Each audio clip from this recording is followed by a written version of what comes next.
Salut à tous, on se retrouve aujourd'hui pour parler du Paris Saint-Germain ce samedi 6 janvier. On commence tout d'abord avec l'entraînement du jour pour préparer le match demain de Coupe de France contre l'US Revel. Le match est programmé demain soir à 20h45. Quelques photos, tiens, sous le beau soleil actuellement du côté de Paris, Marquinhos. On peut voir aussi Ousmane Dembélé ou par exemple Nordi Mukele lors de l'entraînement du jour. Donc voilà, quelques photos bien sûr. Donc le programme à Dokia Revel et dimanche prochain, tiens, dans 8 jours les gars, ça sera l'équipe de Lens au programme. Donc un déplacement compliqué parce qu'on sait que les dernières années le PSG, ça fait je crois 2 ou 3 ans que le PSG ne s'est pas imposé à Lens. Donc voilà, ce qu'attend le PSG concernant les prochaines rencontres. Avant de penser à Lens, donc il y a le match demain contre l'US Revel. Et l'US Revel ne veut pas faire de la figuration. On a mis des choses en place. Il faut être le plus cohérent possible et faire ce qu'on sait faire, assure l'entraîneur de l'US Revel. Donc milieu défensif, donc Jonathan Vieux. Donc il a dit, je m'apprête à beaucoup courir, à ne pas compter les efforts. C'est vrai qu'on pense déjà que la possession de balle, déjà que le PSG a possession de balle en Ligue 1, même en Ligue des Champions, donc on pense en Coupe de France, il y aura la possession de balle, c'est quasiment sûr. Donc ils vont beaucoup courir, donc ils savent de toute façon sur le milieu, même l'entraîneur que c'est très compliqué, et même le gardien et capitaine de Revel, il a dit aucun gardien au monde n'a la réponse pour arrêter Mbappé. S'il a étudié des vidéos de coups de pied arrêtés, notamment il a un scénario idéal, 0-0 et séance de tir au but, et j'arrête le dernier tir au but de Kylian, merci, au revoir. Bon, c'est ce qu'il espère, on espère bien sûr que le match soit déjà plié avant la séance des tirs au but, parce que finir à 0-0 en fin de match, c'est vrai que ça serait pile ou face bien sûr, tir au but. Donc en espérant bien sûr que le PSG ait déjà marqué beaucoup de buts avant les 90 minutes de la fin du match. Concernant une autre rencontre, donc là qui sera, je pense, beaucoup plus compliqué bien sûr, c'est la Real Sociedad. Il y a noté que la Real Sociedad a effectué, donc c'est avant-hier, un tirage au sort afin d'attribuer les billets pour le déplacement au Parc des Princes le 14 février prochain. Donc plus de 6459 personnes se sont inscrites pour venir au parc, dans le parcage visiteur, et pour seulement 1700 places. Voilà, donc voilà, en gros il y aura des tirages au sort, donc déjà le parcage sera complet, parce qu'on peut voir qu'il y a beaucoup plus de demandes que de places à dispo. Donc voilà comment ils vont attribuer les places pour leur équipe de la Real Sociedad, enfin pour leurs supporters, lorsqu'ils vont venir au parc.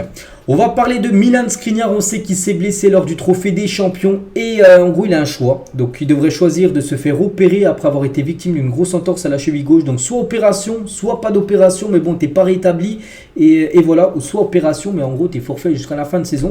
Et en gros il aurait tranché et Milan Skriniar devrait choisir de se faire opérer de la cheville. Donc en gros, qui annoncerait quasiment fin de saison, ou peut-être il reviendrait vraiment dans les derniers matchs, mais bon, il serait indisponible au moins 3 mois minimum.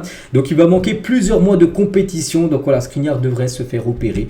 Donc bon. Après, est-ce qu'il y en a qui disent c'est un coup dur, il y en a qui disent bon, c'est pas non plus une mauvaise nouvelle, parce que bon, pas par rapport à sa blessure, mais par rapport à des autres joueurs peut-être qui sont meilleurs que lui, comme Beraldo, comme Danilo, qui peut remplacer bien sûr Skriniar, parce que quand même c'est plutôt décevant Skriniar depuis son arrivée au club. On va parler d'un joueur, lui aussi c'est plutôt décevant, on va pas se mentir, c'est Gonzalo Ramos, et il n'a joué que quelques secondes lors des 4 derniers matchs du PSG. C'est peu, quelques secondes, donc il a effectivement été victime d'une forte grippe, mais n'a pas une seule minute de jeu au cours du dernier mois. Le dernier mois, le mois de décembre, c'est vrai qu'il a très peu joué.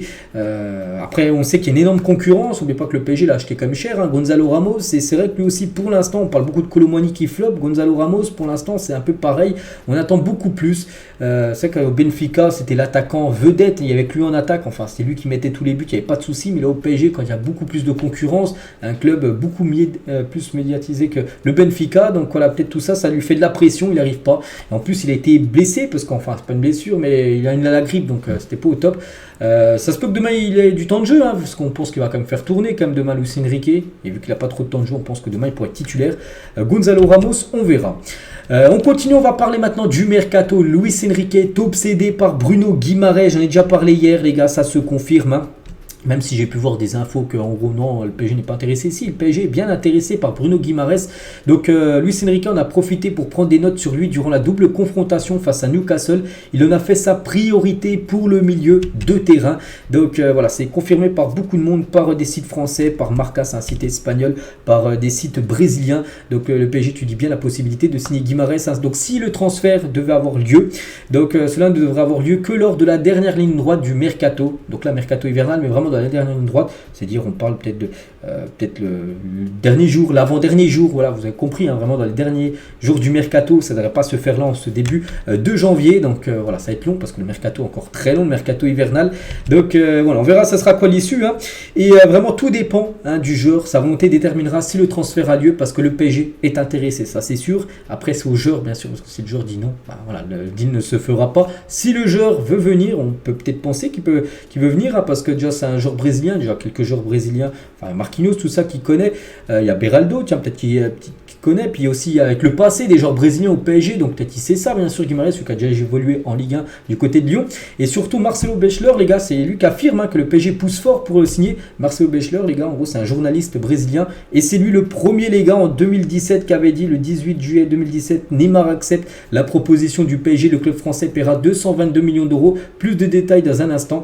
Donc le transfert officiel de Neymar avait lieu quelques jours après, mais c'était le premier qui avait dit, de sources sûres, hein, parce qu'après on a pu voir que ça a été véridique, que Neymar à l'arrivée du PSG, il y en a plein qui disaient mais tu dis n'importe quoi, fake news, tout ça, puis après on a pu voir que c'est vrai. Donc voilà, lui il dit vraiment que le PSG pousse fort pour Bruno Guimarães, donc voilà, on prend en compte bien sûr, hein, puis on pense que c'est vrai.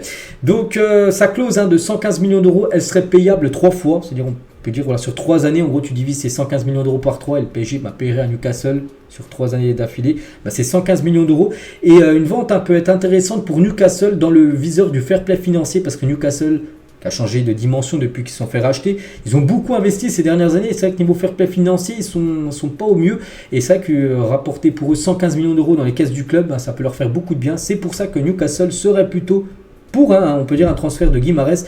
Et comme je dis, tout pourrait s'accélérer en cas du feu vert du joueur. Maintenant, c'est Guimarães qui doit donner sa décision. Et Bruno Guimarães, il y a encore quelques semaines, il postait, vous allez voir sur ses réseaux sociaux, une photo de lui. Il était à Paris. Voilà, il était à Paris dans un hôtel. Oui, je sais pas, il était en vacances quelques jours. Et voilà, on sait que c'est une ville plutôt qu'il apprécie, parce qu'il a dit qu'il avait apprécié tout ça. Et voilà, et c'est vrai que les supporters du PSG, les gars, sur les réseaux, ils ont commencé la mission propagande pour Bruno Guimarães. Viens là, signe au PSG, signe à Paris, voilà, welcome, bienvenue au PSG. Donc voilà, sur les publications qu'il peut mettre sur ses réseaux sociaux. Donc il y a une vague de supporters du PSG, voilà, qui lui souhaite la bienvenue au PSG, même si pour l'instant rien n'est fait. Voilà, on attend bien sûr sa décision. Et comme j'ai dit, si ça se fait, ça se fera en fin de mercato. Et pourquoi Bruno Guimarães conviendrait au PSG, parce que le PSG recherche un milieu de terrain doté d'une excellente technique de balle. Il a cette technique de balle.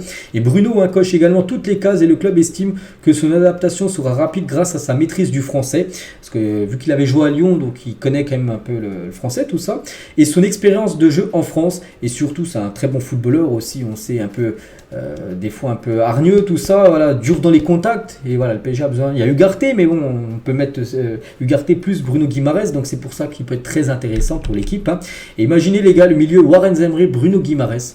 Ça peut-être voir le jour si bien sûr le joueur brésilien accepte de rejoindre le Paris Saint-Germain. Donc voilà ce que je sais actuellement sur le joueur brésilien qui est très fort pressenti du côté du club. Des autres infos, rumeurs, transferts, les gars. Donc le PSG s'intéresse à Gonzalo Inacio, c'est un défenseur central, et Ousmane Diomandé.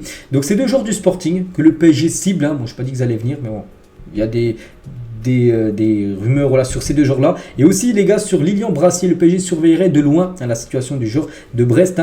Donc, le défenseur de Brest est courtisé par plusieurs grosses écuries européennes. Je crois qu'il y a l'Inter et même l'équipe de Porto qui est intéressée. Et le PSG surveille aussi ce joueur de loin. Donc, voilà ce qu'il y a aujourd'hui. Transfert, mais c'est bien Bruno Guimarães qui est le plus chaud quand même, que le PSG veut absolument. On continue, on va parler de Beraldo Express, il savoure ce qui lui arrive. Il n'a d'ailleurs qu'une hâte, revenir au Parc des Princes pour ressentir cette atmosphère en présence des ultras. En attendant de trouver son chez lui, il s'est installé avec sa famille dans un établissement chic de Paris, dans un hôtel à Paris, parce que pour l'instant il n'a pas encore d'appart ni de maison. Le temps de trouver ça, il est à l'hôtel, voilà, du côté de Paris, pour Beraldo. Et Charles Humbert, sur Beraldo, au journal Le Parisien, il a dit, donc c'est un journaliste brésilien, il a dit, cela fait 8 ans que je travaille avec Rogério Ceni et c'est de loin l'un des tout meilleurs jeunes que j'ai eu. Le fait de s'être installé dans l'équipe titulaire de Sao Paulo, c'est assez incroyable à son âge. Techniquement, il en impose. Donc voilà, vraiment à chaque fois que je vois des déclarations des gens qui connaissent Beraldo, sur le joueur Beraldo, à chaque fois c'est un joueur exceptionnel, c'est vraiment peut-être le futur grand défenseur brésilien dans le futur, parce qu'il est tout jeune, donc voilà, maintenant il est au PSG et ça fait bien sûr plaisir. Des nouvelles de Kanguini qui est parti avec sa sélection de la Corée, tiens, il va jouer la Coupe d'Asie, ça commence la semaine prochaine, je crois vendredi prochain, et on peut le voir tiens, avec Minson, l'attaquant de Tottenham, donc on leur souhaite bonne chance bien sûr la Corée, bien sûr pour cette compète, n'oubliez pas qu'il y a aussi Hakimi, lui qui est actuellement du côté du Maroc pour préparer cette future CAN. Officiel, voici le 11 IFFHS de l'année 2023 et un Parisien dedans, c'est Kylian Mbappé qui est bien sûr présent dans cette équipe. Donc félicitations à Kylian, c'est amplement mérité. Toujours avec Kylian Mbappé qui va être, parce qu'il y a un reportage envoyé spécial, ça ne sera pas jeudi prochain, l'autre d'après, je crois que c'est le 18 janvier, il y a un reportage sur Kylian Mbappé, je l'avais dit. Bon, ça n'a pas parlé de PSG, mais ça parle un peu de sa vie, tout ça. Et il a dit qu'en gros, il aimerait retrouver son anonymat parce que bien sûr c'est une superstar. Mbappé, il peut pas sortir comme ça tout seul et aller chercher une baguette de pain. Bien sûr tout le monde le reconnaît, même ceux qui connaissent rien au foot, ils ont tous déjà vu Kylian Mbappé qui est quelqu'un de très médiatisé en France. Il a dit aller chercher une baguette est quelque chose de simple mais qui est une corvée. Quand j'étais petit, je paierais cher maintenant pour faire ce genre de choses, aller chercher une baguette de pain, il kifferait aller faire ça. J'ai perdu la spontanéité de l'être humain. Bon, il peut le faire, il peut aller chercher une baguette de pain, mais il faut qu'il mette une cagoule vraiment que personne ne reconnaisse, sinon c'est pas possible. Sinon il y a trop de monde qui l'arrête, puis il peut pas avancer, puis toute la journée bien sûr il fait des selfies et autographes. Kylian. Et on finit les gars et on revient bien sûr sur Bruno Guimaraes, parce que j'en ai beaucoup parlé, mais vous qu'est-ce que vous en pensez? Moi je dis que je serais plutôt pour bien sûr une arrivée de Guimaraes, même si ça coûte cher. Après c'est un joueur qui peut aider le PSG à viser bien sûr la Champions League, et pourquoi pas. Donc vous qu'est-ce que vous en pensez? Est-ce que pour vous 115 millions d'euros c'est trop cher? Est-ce que pour vous il arriverait du côté de Paris, ou il faut plutôt aller chercher un autre joueur peut-être moins cher, d'un autre profil, j'en sais rien. Vous qu'est-ce que vous en pensez de Guimaraes? Donc voilà les gars ce qu'on va dire aujourd'hui, j'espère que ça vous a plu, on se retrouve demain pour le prochain numéro. À demain.